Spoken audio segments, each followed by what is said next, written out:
Hello, everyone. Good afternoon, and thank you for joining us for today's webinar on integrating study skills into co-requisite courses. My name is Danny Shapiro, and I'm on the marketing team here at Hawks Learning. Our speaker today is Winning at Math author, Dr. Paul Nolting. Dr. Nolting is a national expert in assessing math learning problems, developing effective student learning strategies, and assessing institutional variables that affect math success and math study skills.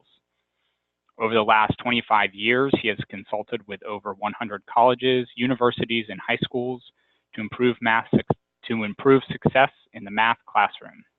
He's conducted numerous national conference workshops on math learning and disability issues. He is now consulting with colleges on developing their co-requisite courses. Dr. Nolting holds a PhD degree in education and in curriculum instruction from the University of South Florida. He is the author of Winning at Math, which is the only math-specific study skills book to offer statistical evidence demonstrating an improvement in students' ability to learn math and make better grades. We are very excited that Dr. Nolting is here to share all of his experience with us today. If you have any questions as we go through the webinar, please enter those into the Q&A box, and we'll address them at the end. If we get a lot of questions on one particular topic, I'll notify Dr. Nolting and he will stop and go into a little bit more depth. And on that note, I will turn it over to Dr. Nolting. Okay, thank you for that introduction. And I'm still kind of reeling from the MATIC conference, the National Math Summit. For anybody who attended that, I appreciate you doing that. And as you probably know, this is a real hot topic in those areas. This is like the third National Math Summit that I helped develop, and it still was a success. I thought I would stop after two, but we got people wanting to have more experiences than the National Math Summit. In fact, it looks like NAE is going to do one in 2020. Anyway, to get back to the topic on the co-requisite courses, I'm going to go through some ideas about what co-requisite courses are. Some of you are maybe quite familiar with these, some of you may not. There's no one type of co-requisite course. In fact, there's no one type that works best. There are some that don't work that well, and I'll talk about those. I will also go into some information on how to support them and really to look at how you can be successful in them. A little bit of background on why we have them. And since I'm on video, what I'll be doing is going through the PowerPoints and talking about it. And what you have to start thinking about is what best type of design fits your college or university. There are many types of designs, like I said earlier, and I'm going to go through a couple of them right now. As you know, it combines a credit and non-credit course. That was the whole idea. What we found out is if you took 3 non-credit math courses and had a 50% pass rate in each course, if you're good at statistics, you know that's 5 to the third, which means like 12.5 people came out without failing one. Also took a lot of time. So one of the major reasons I started it is decrease the time in developmental or not even take developmental and to combine them so that you can learn from them at the same time and work towards success. Most of the times the co-requisite course has a support in the lab, and the idea is you have a course and a lab. Now, the lab may not be a regular lab like we think about it, like a math lab, but the lab could be a full course, and I'll talk about that in a minute. Sometimes they're placed into the co-req. It's interesting. I've worked with some areas where they use test scores to put you into the course itself, and then based on your test scores, if you take the co-requisite model. In other words, if you take the co-requisite lab. Some of them look at modular systems where you complete a certain amount of modules, then you're eligible for the co-req course. Some of it's mixed when everybody takes it, they want or not. And sometimes, like in California, I'm working with them, it's none. It's no placement. Everybody basically takes it, which is an interesting factor there. I have some people I work with that all the students take a 5 or 6 hour math course with study skills and grades for support the content. In other words, what they're talking about is they actually have to be graded. The study skills have to be graded and the lab has to be graded. Another common one, the 3 hour course with 2 hour computer lab. I've seen these, they don't work that well. There's research out basically saying if you just have the computer lab with it and don't have support in the computer lab, it doesn't work. Some of you may have that and it may work, but it gets really tricky when you're starting to go very low in some of the skill levels. And the computer is very good, but sometimes we need a person there helping them out. The most common one is the 3-hour course with 2-hour lab with computer and just-in-time learning. That just-in-time learning basically is we're figuring out what the prerequisite skills are for like a college algebra or for pre-calculus. Sometimes you go directly into pre-calculus, and also the study skills, and again, grades. I keep hitting that. When you're doing the lab course, it has to be graded because otherwise I don't think it's worth anything. Same instructors of both courses. Got a friend of mine at San Jacinto College in Texas that does that. Costs a lot more money. However, it works very well. And in that type of instruction, they're doing a combination of lecture, classroom, computer support. It's pretty much a mixed bag. Different type of learning styles, different type of teaching styles. 2 instructors for all courses. We kind of mentioned that already. Students have to pass both courses. That gets pretty interesting in that we have some areas where they have to pass both the lab and the course. In Virginia, they didn't like that much, or it wasn't required by the state. So you could actually fail the lab part of it and pass the course. You know, some people just combine a college level course with a math study skills course and tutorial support. In other words, they took the math course plus a separate study skills course and had a tutor support within the course and outside the class. That one does work. It takes a little bit more time, but it's pretty effective. Of course, it starts with assessment, either paper, pencil, or computer. Let me really talk about this one. It's a must, because what you're having is a bunch of students in there who have a variety of skills. Your range of skills now is unbelievable, and we got to know that. And Hawks is a good system, has a good system of doing that. They want to take the assessment and then figure out what's going on with everything else.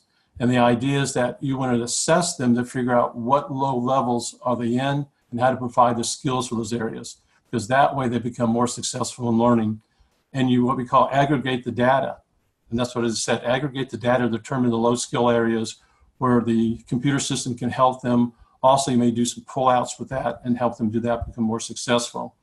Course starts with a review of developmental. That happens a lot with the college algebra. You start the review of the developmental, and for college algebra, that would be intermediate, and I have some places that are doing intermediate algebra, and that is elementary. So the whole idea is how you start it, how do you review it, and how you become more successful in it. So as I go through these, keep thinking about what could be happening in your area. Course starts with credit material. I have them just start right out in college algebra and then have the co-rec do everything else. That doesn't work as well, I don't think, because you have too many prerequisite skills you got to build into. And lab course starts with developmental materials. We kind of talked about that earlier. Just-in-time learning, again, in math study skills. Repeating myself a little bit, but the point is that the lab course is the support, and it can help you become more successful, and the just-in-time and the study skills itself. And the idea is you get finished with the study skills within the first 6 weeks. That supports that, and we'll get more into how you do that. Learning Resource Center or Math Lab coordination for lower level skills. This is something I really had helping the people in California do, because if you're starting with a college algebra course and you have everybody going to it, you could have people going in there who should be in pre-algebra. So the idea is, how low do you want to go? And that becomes a real issue. How low do you want to go with just in time? What are the areas you can't do it? Like we talked about it. We really couldn't do linear equations. You know, that's too low. So who does that? So when you start building these programs, what you want to do is coordinate them with your math lab, with your Learning Resource Center. And when I did that at a college in California, the Learning Resource people were just delighted. They know that the most heavy time for the co-requisite course is the first 3 weeks. However, in the labs, that's when they have their downtime. Usually, most of the labs don't fill up until the students fail the first test. So the idea is really look at that, help that, and focus on how to help those lower level students.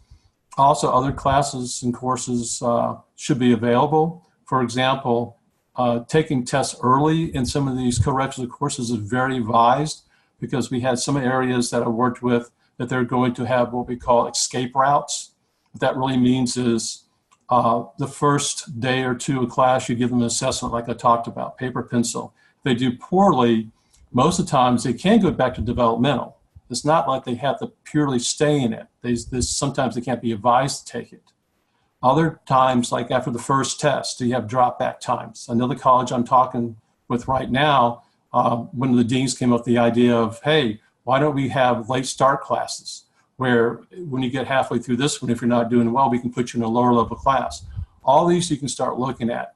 And the idea is, what plan do you have and how to develop and actually share it. So we're going to go on to something else. Let's see here. Yeah, let me just go back. Got that one. My screen froze up over here. What was your motivation for writing the 7th edition? The 7th edition basically is set up where we can really go into learning math quicker. And that's not learning math in the book. It's basically learning how to study, how to learn, how to be successful. With these fast courses, with the co-req courses that are going extremely fast, or you have to build up the prerequisite skills, a lot of that times that can be worked with the instructor. A lot of that times it can be worked with other people. But the main thing we have to do is make the students a team. They have to be a team with us. They basically have to be taught how to learn quicker and faster. So as you can look at some of the topics I covered, we got into how learning math is different. They do the same thing based on other research and from faculty. We got right into note-taking and listening techniques. We'll talk about that. We got into some time management because we're going to have to really help the students understand that a lot of the learning is going to be outside the classroom. We explained in high school that learning is in the classroom. Outside is not much studying except for higher level classes in some of the high schools. But also what we're going to look at too is that in college, it's mostly outside. With co-reqs, a lot of it's going to be outside. And then homework techniques, better anxiety issues we'll get to in a few minutes, and assessing their strengths and their learning skills. They have to assess that, learn quickly where they have problems, and then move on from there. So that is a whole different area where we can look at. Okay, again, you've already seen my picture right here. It basically is this. It's changed a little bit. Some of you have been with me for years. In fact, when I was at the conference, I met some people who had some of my books that were back 20 years ago. And as we start doing more research, we can see that this area here, the affective domain, is becoming more and more and more important. The research is showing us that also. And some of the research articles are right here on the left-hand side. Mainly Linda Zentek's done a lot. I actually co-presented with her at the National Math Summit on anxiety issues. Linda's also done some research on what predicts behavior. Actually, placement still predicts pretty well, but the affective characteristics of study behaviors. So in the past, where we had like 50% cognitive entry skills determine it with placement, if you don't have placement, or like in Florida, you can go right into intermediate algebra, it's not 50% anymore. It's around, some could be 34%. So what's happening is the affective characteristics are really taking over. Instruction is still important. Instruction is great. Tutoring, and I got to say this again, tutoring training, because a lot of research shows that untrained tutors are just as good as no tutors. So you got to train them, and also you have to train them in some type of assessment area. In other words, if the students aren't doing well, how to assess where their learning is breaking down. And we did that in the last webinar, really going through some of those different areas. But as you see, the affective characteristics becoming more and more important to do that. What enhanced topics do I have?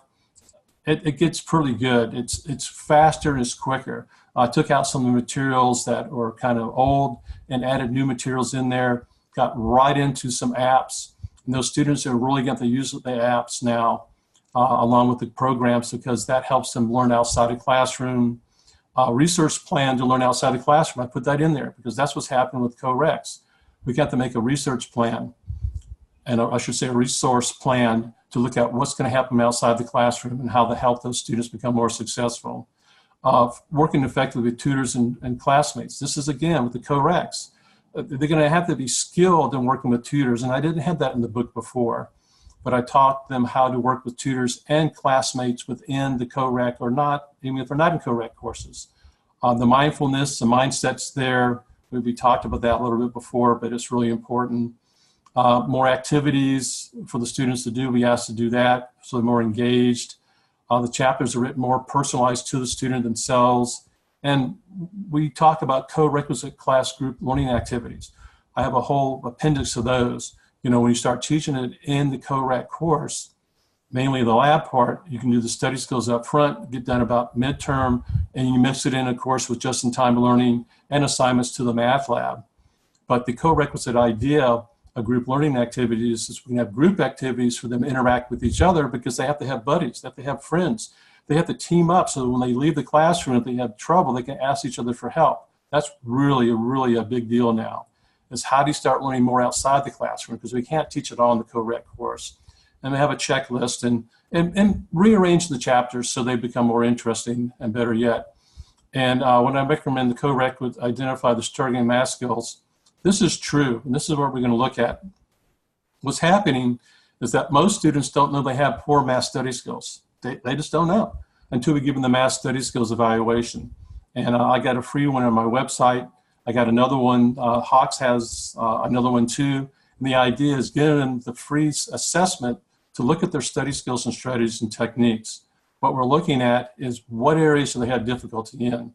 They have difficulty in studying effectively, memory and learning, reading and homework, classroom learning. You know, what is it? Anxiety, test taking? That's what we got to do. We got to figure out how to help them become more successful. And once they make a score, and a lot of times they will fail this, and that's a good thing. And that's what they just can't understand. And actually, some of you probably see me do the role play where I have the student, an instructor play the student. I say, guess what? You failed your math test and you failed the math study skills evaluation. Failing the math test is not good. Failing the math study skills evaluation is very good.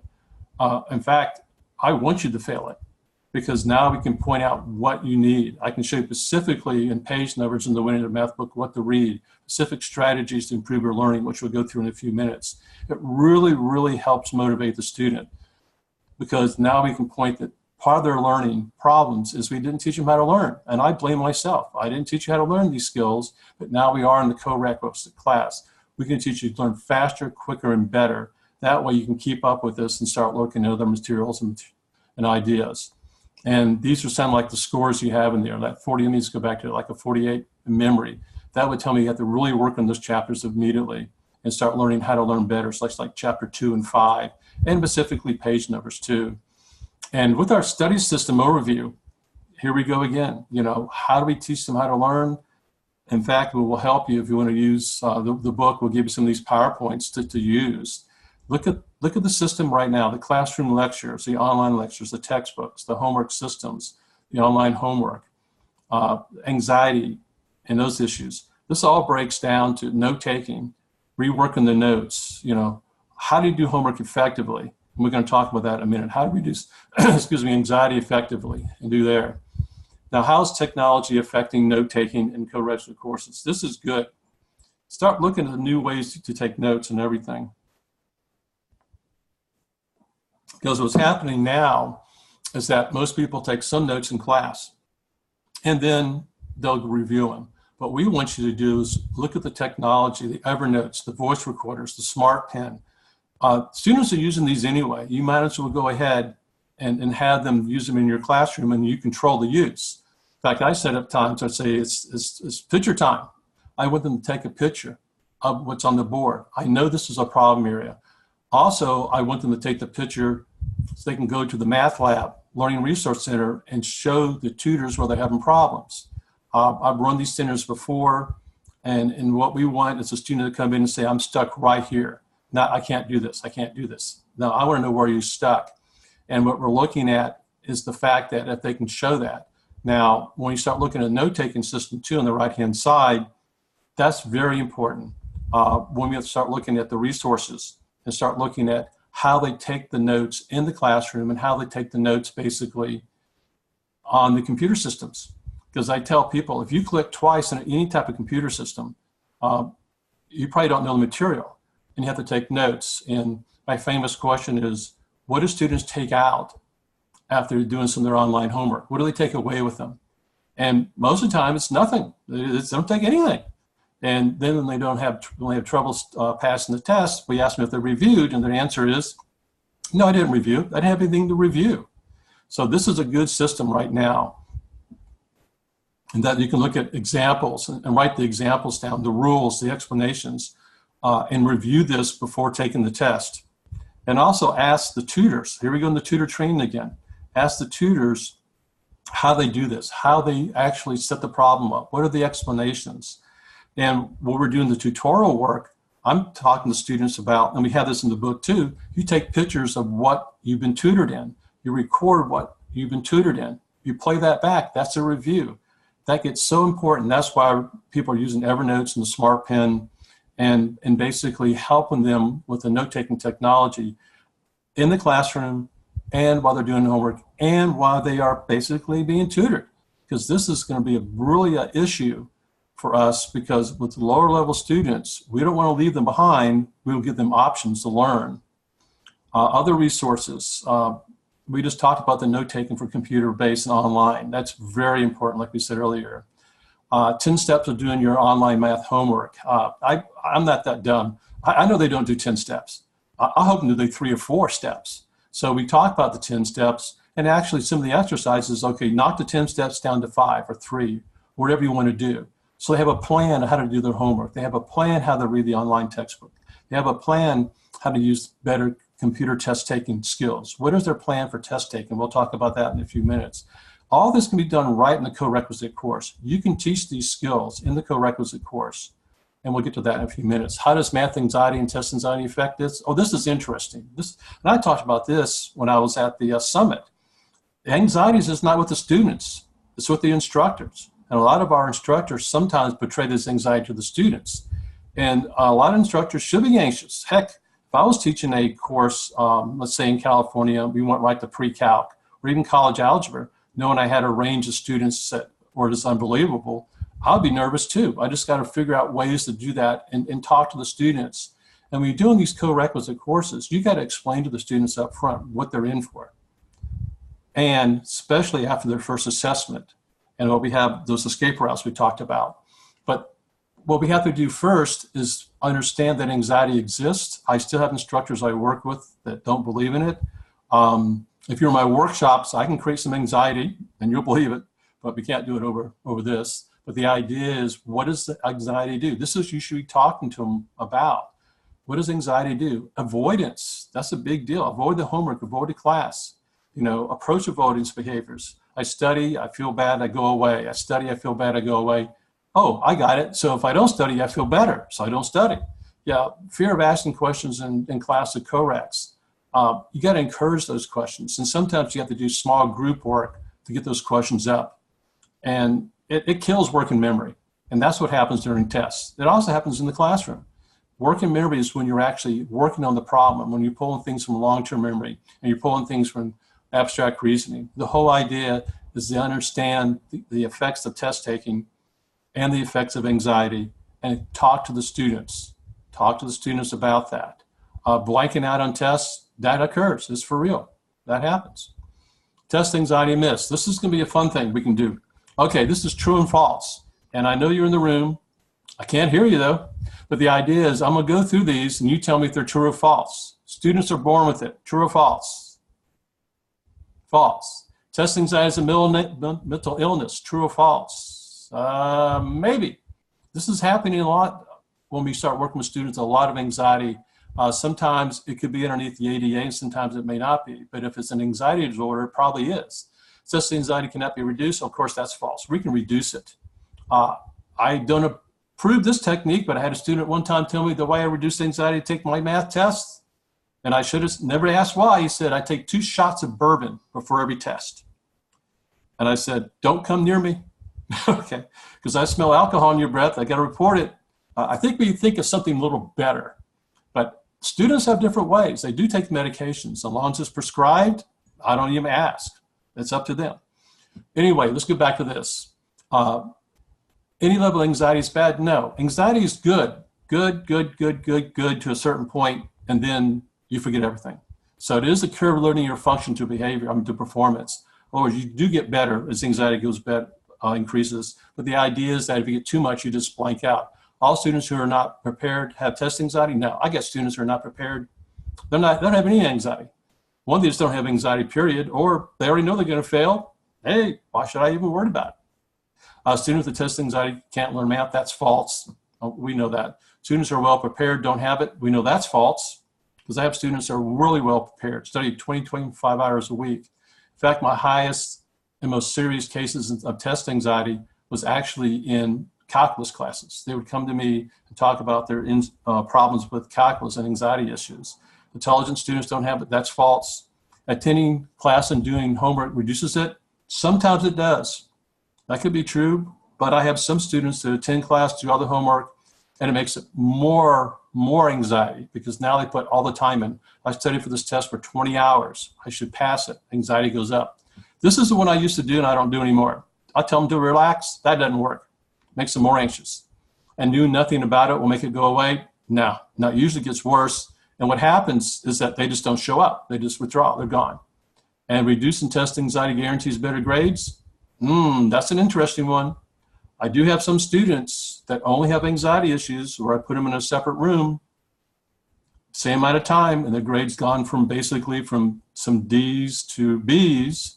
I also have students that I help them by putting them in a different room and their grades went from D's to F's. Is anxiety the major issue or not? Or is it they don't have the study skills and know the knowledge? That's a whole thing. But that's what we got to talk about, especially in the co-rec courses and the co-rec labs, because anxiety is real, and you got to refer to other people. And if you start looking at this, what is anxiety causes and solutions? It's all there. Associated with grades, poor math study skills, previous embarrassment. This is the one that comes up all the time. I mean, all the time. Previous embarrassment from teacher or students or family or friends or whatever. Third grade is when I get most of it. Third grade, I was embarrassed. Went to the board, I couldn't do the work. I lost all the math races, all this kind of things. That's why doing board work is tricky. I usually try to do it in groups. It makes it a little easier. Learning styles, we talk about that, may not match it.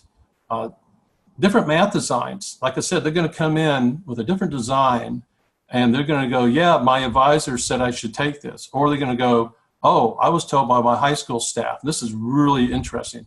My high school guidance counselor, when I get to college, I can go right into credit math courses, even though I made a D in Algebra 1. Okay? That's what they're coming in with. We got to talk about that with them too. Placing the wrong math course, that's going to happen with co-recs. And maybe they're not placing the wrong math course. They're just placing the math course. Time test, I get this. I get the idea about time test. Even though I have some students, and I'll do this, put them in a separate room, same amount of time, they do quite well. And they don't run out of time. I have students with disabilities we work with, same thing. Extra time, I give them double time, always. Double time, always, okay? Most of the time they never use double time. If I say time and a half or something like that, some of them start freaking out. So I'd rather give them double time because I'm testing their knowledge and their ability, basically out their anxiety level. So this is something you got to really do that.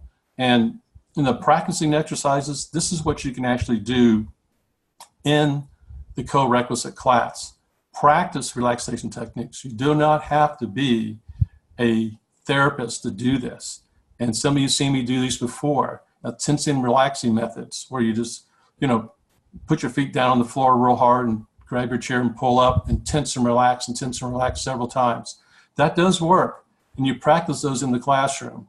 And the reason why we practice them in the classroom with the groups, and when I do this, even when I do the workshops on it, what happens is some people do it, some people don't.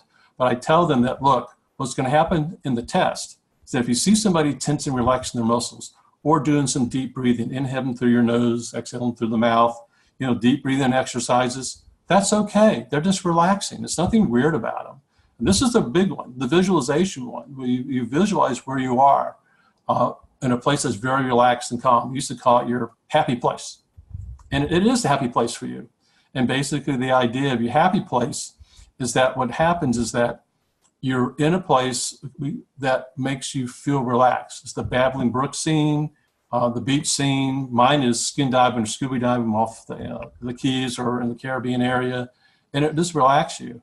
So if I tell students to practice this and they close their eyes like I'm doing now and they visualize this, and actually let's just take about 30 seconds right now. Once you kind of close your eyes like I'm doing right now and kind of visualize you being off in your happy place. And I'm just going to be quiet for about 20 seconds and let you just do that.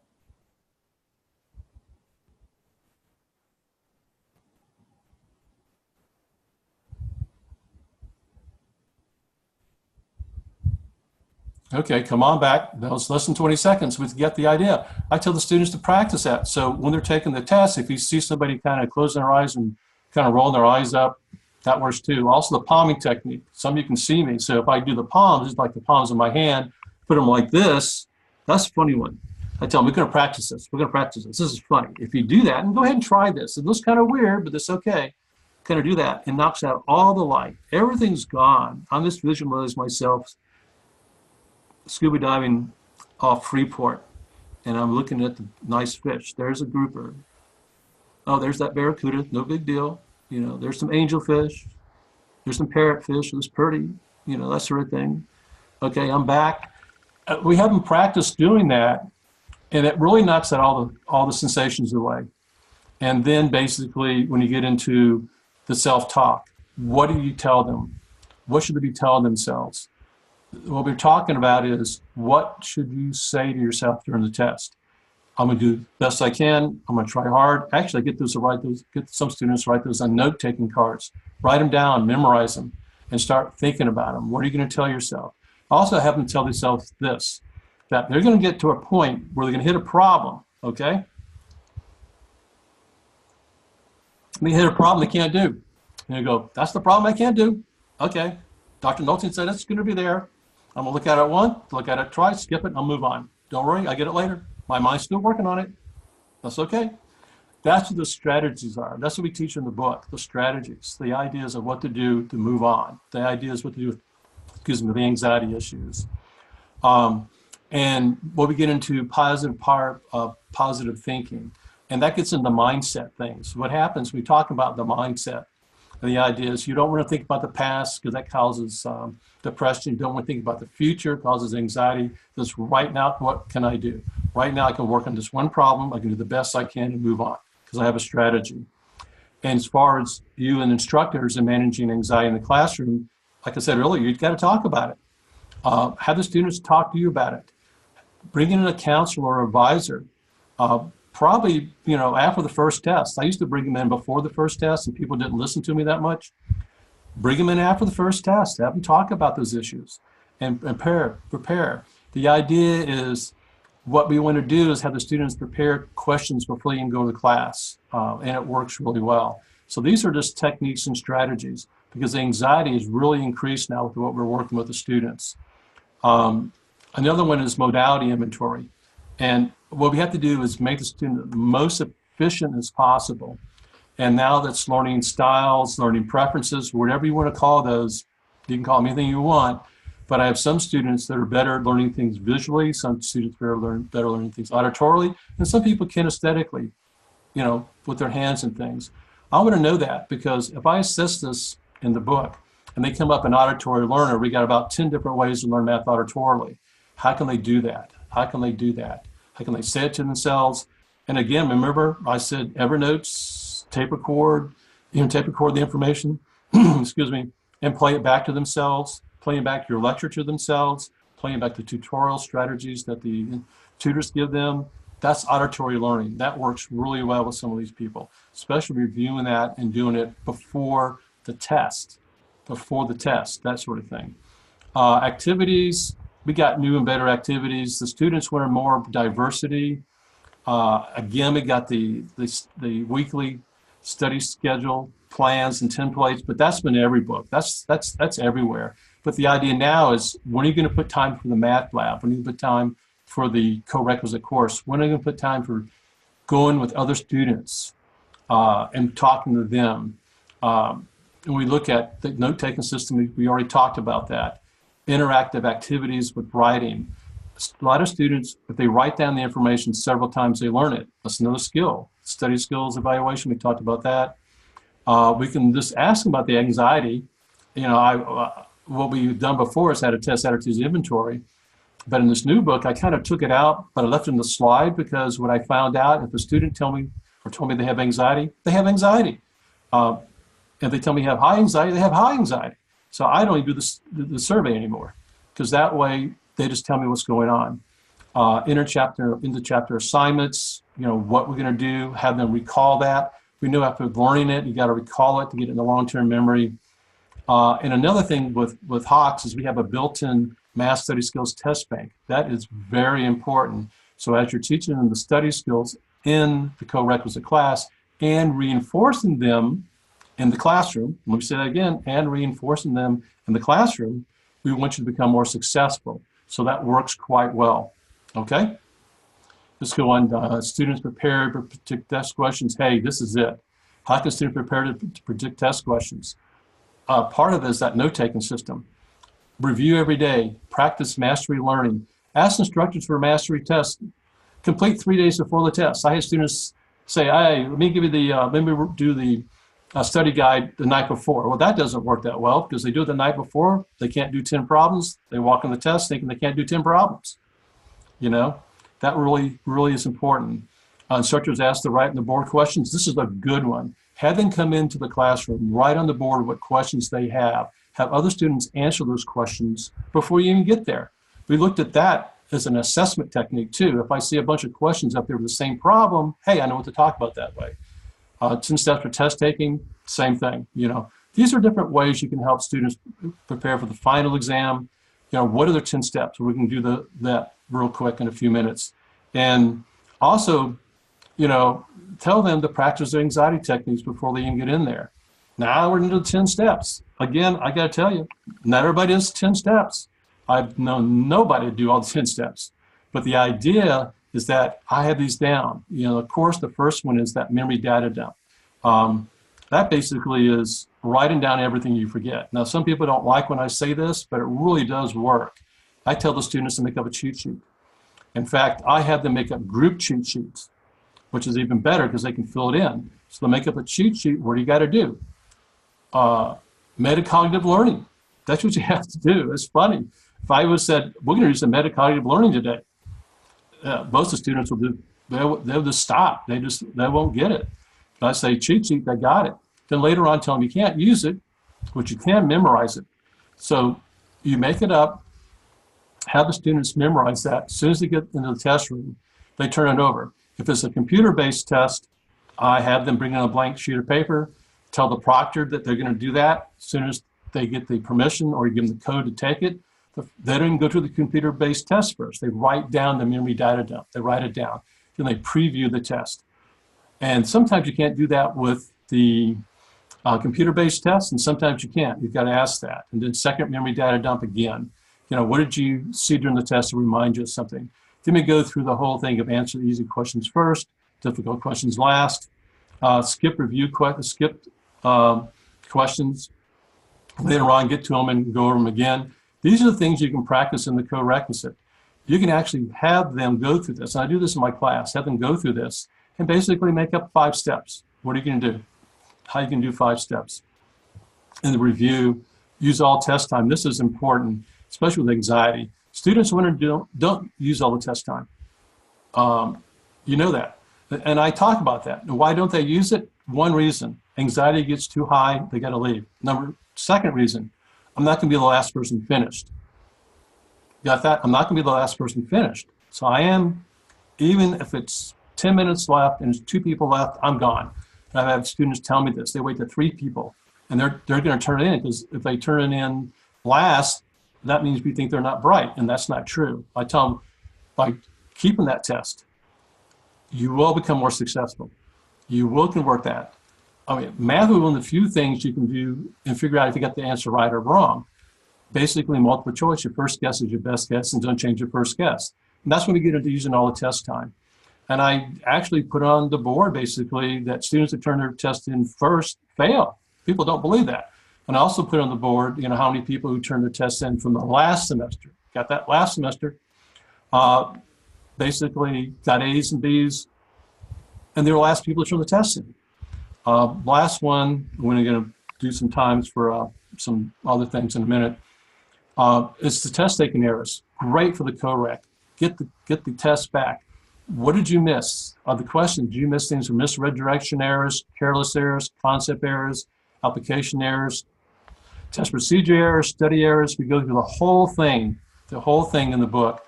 And once the students pinpoint what they missed, careless error, I dropped the sign. Concept error, I don't understand that when I multiply negative into the inequality, the sign flips. You know, anything like that.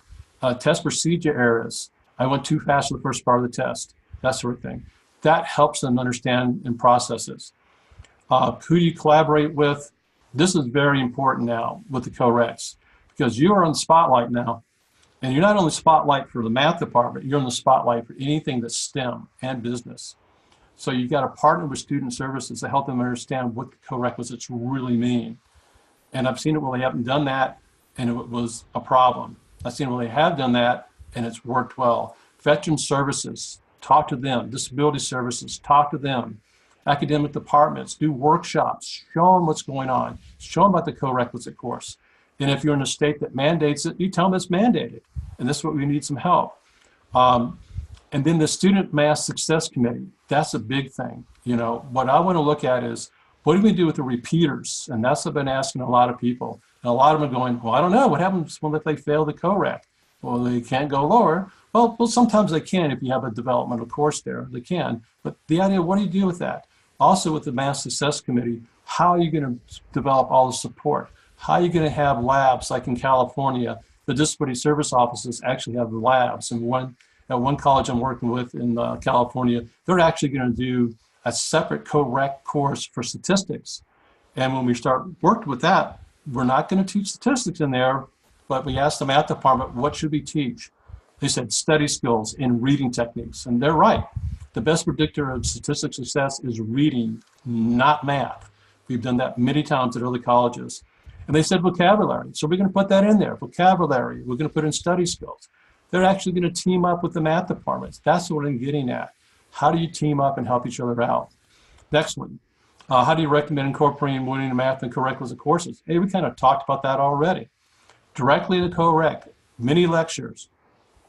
First 6 to 8 weeks, you got the winning math chapters in the syllabus.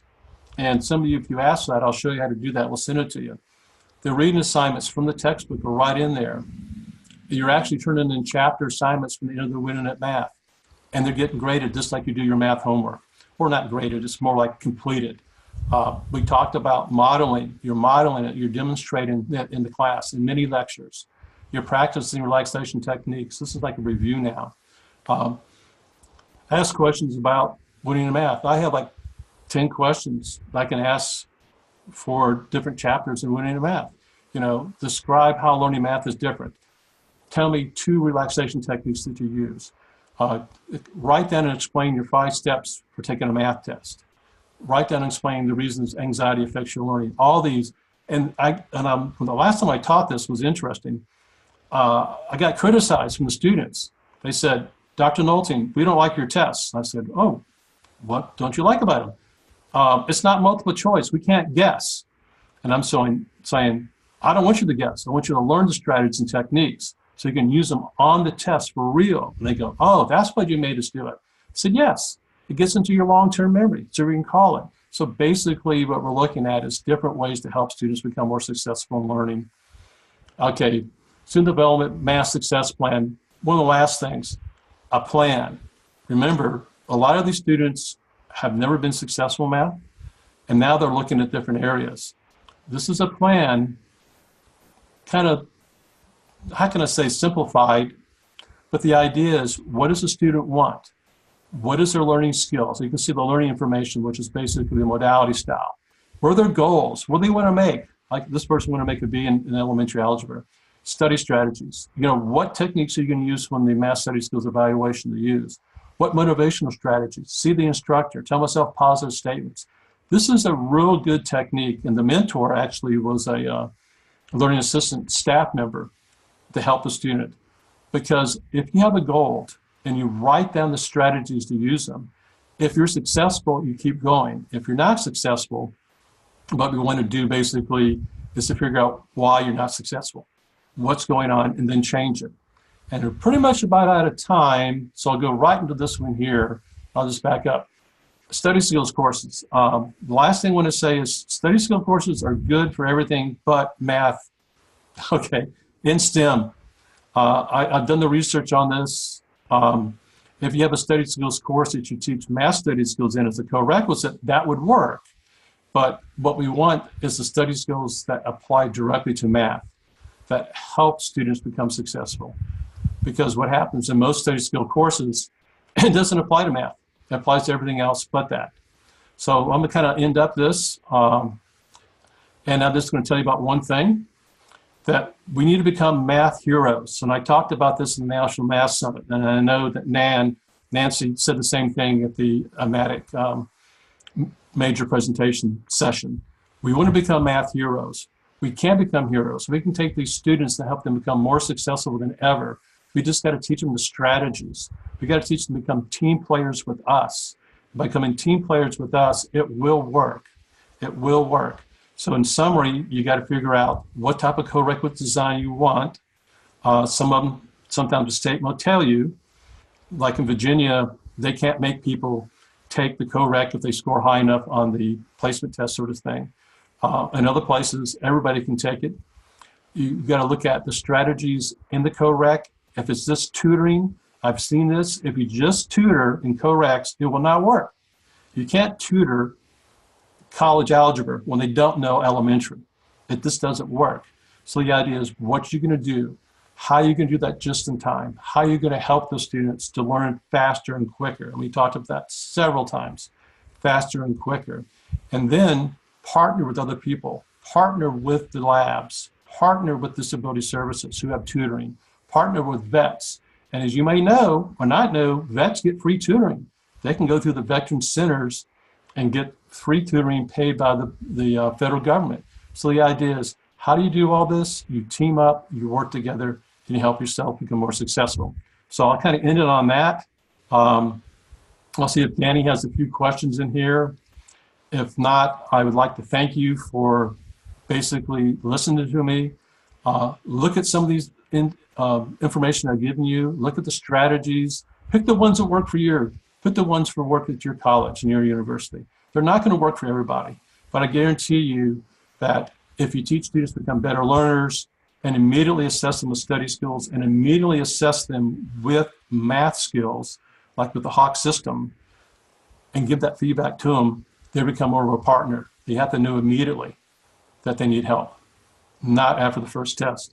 In co-reqs, failing the first test pretty much means you're doomed. Until we have this escape routes like we talked about earlier where they can drop down or do something else. But anyway, thank you for listening. Go ahead, be successful, be proud. You can change students' lives and they'll thank you forever. Okay, thank you, Danny. All right, thank you so much, Dr. Nolting. You always have so many awesome slides and information to present. Unfortunately, we are out of time. If there are any questions, please email them to us at marketing@hawkslearning.com, and we'll compile them for Dr. Nolting and make sure that we get you back an answer. We will be emailing out a link to view this webinar on demand in a day or two as well. So Dr. Nolting, thank you for all of the wonderful information. You can view past and future webinars on our blog at blog.hawkslearning.com, and I hope everyone has a great rest of their day. Yeah, and please email questions in, because if you have a question, I'm pretty sure 5 other people have the same question. Same thing happens in the math class, right? One person has a question, you know 5 other people have it. Please email them in, and we will answer them. Thank you again, Danny.